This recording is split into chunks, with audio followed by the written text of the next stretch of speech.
आतापर्यंत अनेक उत्तम सिनेमांचं दिग्दर्शन आणि निर्मिती दिग्दर्शक केदार शिंदे यांनी केले। त्यांचा प्रत्येक सिनेमा प्रेक्षकांना खूप आवडतो। तर केदार शिंदे हे शाहीर साबळे यांचे नातू।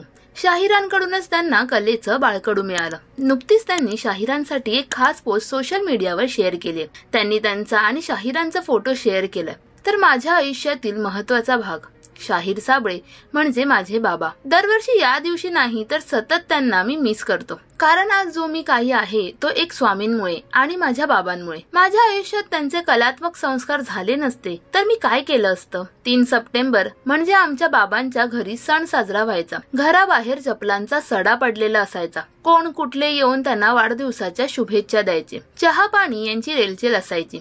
महाराष्ट्रातील रसिकांसाठी त्यांनी खूप काही केलं। त्याहीपेक्षा महाराष्ट्रातील जनतेसाठी एक शाहीर म्हणून कर्तव्य बजावलं। बहुजन समाजातून आल्याने त्यांना सो कॉल्ड रिकॉग्नायझेशन नाहीच मिळालं, पण त्यांनी लोकांची मनं जिंकली आणि आवाजाने कान तृप्त केले। मी त्यांच्यासाठी येणाऱ्या पिढ्यांना स्मरण असावं म्हणून महाराष्ट्र शाहीर हा सिनेमा केला। आता कित्येक पिढ्या गुगल सर्च मारतील शाहीर आणि यांचा जीवनपट समोर येतच राहील, असं कॅप्शन सुद्धा त्यांनी या पोस्टला दिलं। महाराष्ट्र शाहीर हा चित्रपट तुम्ही पाहिलात का हे आम्हाला कमेंट्स मध्ये नक्की सांगा। मराठी सिने विश्वातील बातम्या, अपडेट्स आणि गॉसिपसाठी सबस्क्राईब करा राजश्री मराठी।